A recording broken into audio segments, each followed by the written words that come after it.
Spain से Donald Trump चिढ़ गया है। स्पेन ने असल में अपना जो बेस है मना कर दिया था कि हमारी जमीन का इस्तेमाल आप नहीं करिएगा ईरान पर हमला करने के लिए, ना हम अपना एयर स्पेस देंगे ईरान पर हमला करने के लिए, हम जंग में जाना नहीं चाहते। ये स्पेन की बात डोनाल्ड ट्रंप को काफी बुरी लग गई। जिस मिजाज का आदमी है वो कुत्ते मिजाज का, तो उसे बुरा लग गया। तो उसने कहा है कि हम स्पेन पर पाबंदी लगाएंगे, मैं टैरिफ लगाऊंगा, और हम सोच रहे हैं कि स्पेन के साथ क्या कर सकते हैं। समझ रहे हैं? तो भाई इसलिए ट्वीट नहीं कर पा रहा है अपना वाला, समझ रहे हो भाई। डरपोक नेक्स्ट लेवल का, हमारा वाला नेक्स्ट लेवल का डरपोक है भाई। कोई पता नहीं कह रहा था कि भाई डायपर पहनता है, टट्टी निकल जाती थी। मेरे दोस्तों बड़ी खबर यह है कि सऊदी अरब, यूएई और कतर, खबर आ रही है खबर, सऊदी अरब, यूएई और कतर तीनों मिलकर ईरान पर स्ट्राइक कर सकते हैं। ठीक है, तीनों ने अपने मुंह से नहीं कहा है, रिपोर्ट आई है कि तीनों बात कर रहे हैं और तीनों बदला लेंगे ईरान से। डोनाल्ड ट्रंप ने कहा कि हमने ईरान की नेवी, ईरान की एयरफोर्स, उसके डिफेंस सिस्टम, रडार सब खत्म कर दिए हैं। जी हाँ, उसने कहा है, और कहा है कि ईरान यूएई और अरब देशों पर ऐसे हमला कर रहा है, वहां मौजूद होटल और सिविलियंस को टारगेट कर रहा है। हम ऐसा नहीं करते।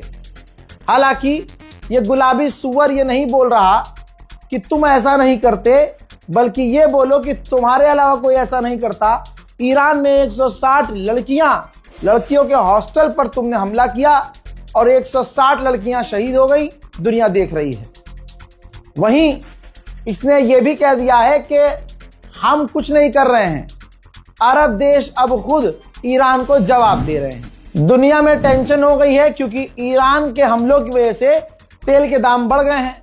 दुनिया मिलकर ट्रंप को गाली बक रही है कि इसकी वजह से हुआ है, तो उसकी भी ट्रंप ने सफाई दी है, बल्कि सफाई देनी पड़ गई है कि पूरी दुनिया में तेल के दाम बढ़े हैं, ये सिर्फ कुछ टाइम के लिए है, बाकी सब नॉर्मल हो जाएगा। ट्रंप ने दावा किया है, हालांकि आज तक इसका कोई दावा सही नहीं निकला। ट्रंप ने दावा किया है कि ईरान इवेंचुअली आखिर में हथियार डाल देगा। अब देखिए ट्रंप ने क्या कहा, ईरान की नेवी खराब कर दी, ईरान की एयरफोर्स मिटा दी, ईरान के हमने ड्रोन खत्म कर दिए, रडार खत्म कर दिए। ठीक है, ट्रंप ने अभी तक ये बोला। मैं ऐसे इसका झूठ दिखाता हूं आपको। अगर ईरान इतना बेकार हो गया है तो इराक में इरबिल में अमेरिका के बेस पर ईरान ने थोड़ी देर पहले फिर हमला कैसे कर दिया।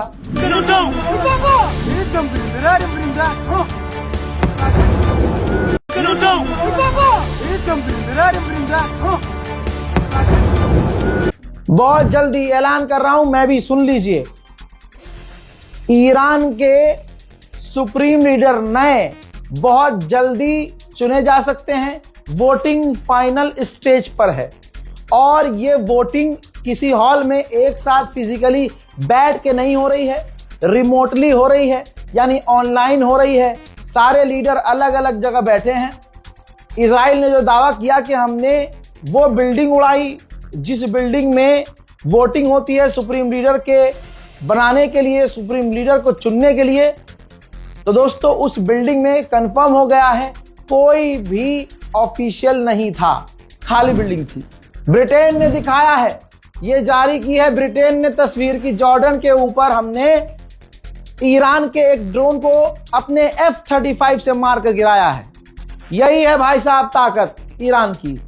भाई $35,000 का एक सस्ता ड्रोन मार गिराने के लिए मिलियंस ऑफ डॉलर का फाइटर जेट, दुनिया के सबसे एडवांस फाइटर जेट से दुनिया के सबसे सस्ते ड्रोन को मार गिराया जा रहा है।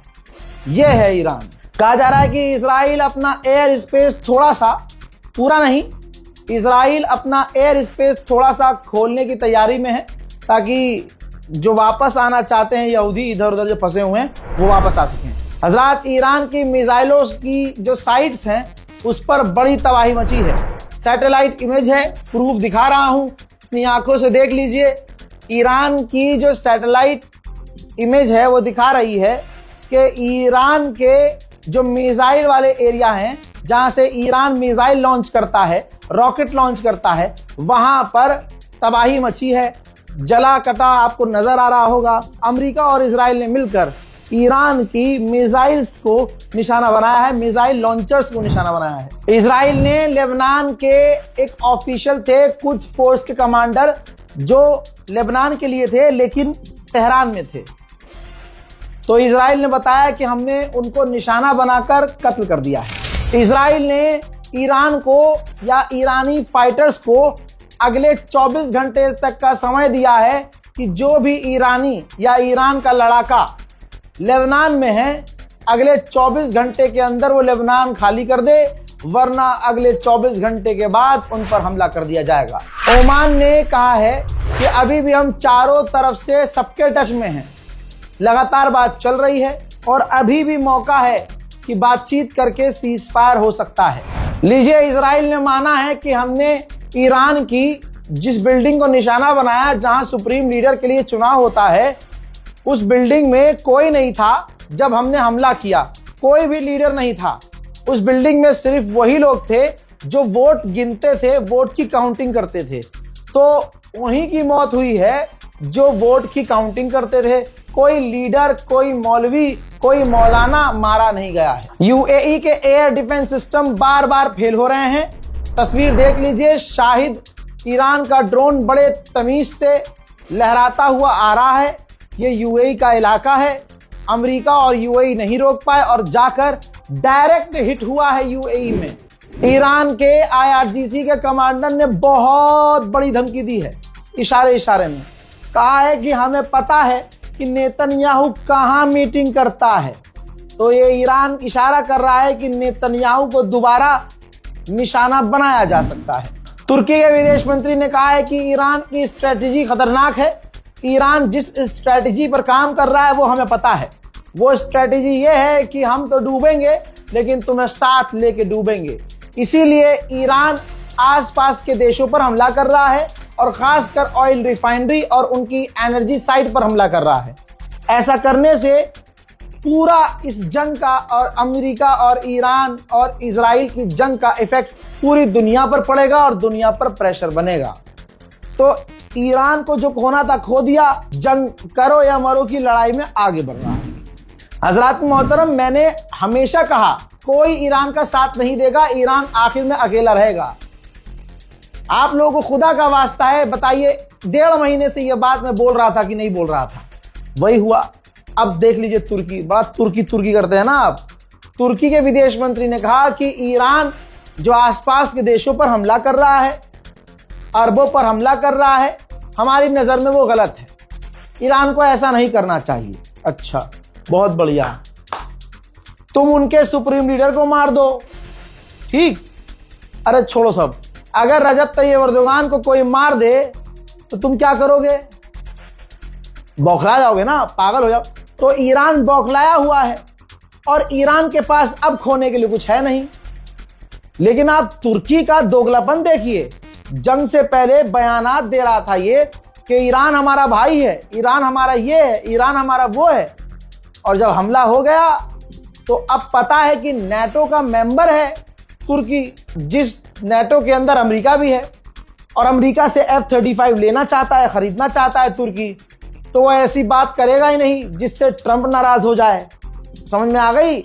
मुस्लिम देश कैसे हैं? ये हैं सारे आज के मुस्लिम देशों की असलियत। सब डोनाल्ड ट्रंप और नेतन्याहू के आगे नाच रहे हैं, मुजरा कर रहे हैं। जितने भी अरब और मुस्लिम देश हैं, सबका ये हाल है।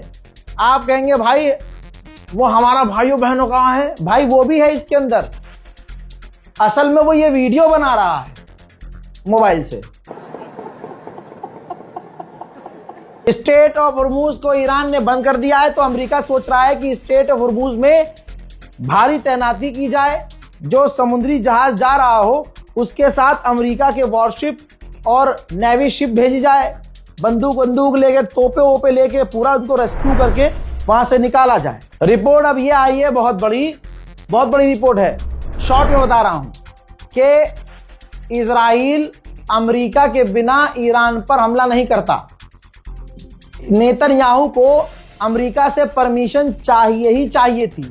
7 दिनों में नेतन्याहू ने अमेरिका से, डोनाल्ड ट्रंप से 15 मर्तबा बात की थी, तब जाकर डोनाल्ड ट्रंप पर प्रेशर बना और डोनाल्ड ट्रंप ने हरी झंडी दिखाई और अमेरिका जबरदस्ती इस जंग में कूद गया और आज ये जंग पूरे इलाके में फैल गई। ईरान के विदेश मंत्री से रूस के विदेश मंत्री ने फोन पर बात की है और रूस के विदेश मंत्री ने ईरान को समझाने की कोशिश की है कि अब जो भी हुआ है सीज फायर करने में भलाई है। मेरे दोस्तों, इस रिपोर्ट को जल्दी से शेयर कीजिए, अपनी राय कमेंट में लिखिए, फेक न्यूज से बचिए।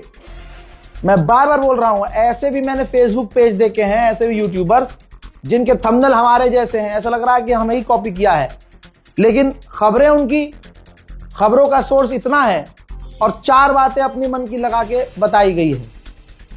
एक बाजी ने तो यह बोल दिया कि ईरान ने परमाणु टेस्ट कर लिया क्योंकि वहां भूकंप आया था। बाजी को यही नहीं पता कि ईरान का जो भूगोल है, ईरान की जो जमीन है, इस तरह के भूकंप आते रहते हैं। आप चाहे गूगल कर लीजिएगा या ईरान में कोई आपका जानने वाला हो तो बता देगा कि ईरान में जलजला आता रहता है। इसका मतलब ये नहीं कि ईरान ने परमाणु टेस्ट कर लिया हो, खाली व्यू, मतलब पता है ना कि कौम परेशान है, सदमे में है। तो अगर टाइटल पे ऐसा लिखेंगे कि ईरान ने बजा दिया, ईरान ने परमाणु बना लिया, ईरान ने इजराइल के 2 टुकड़े कर दिए, ऐसा टाइटल लिखेंगे तो मिलियन में व्यूज आ जाएंगे। तो ऐसे लोगों से बचिए जो आपको दोनों तरफ का सच बताए। उस चैनल की, उस इंसान की इज्जत कीजिए। जय हिंद।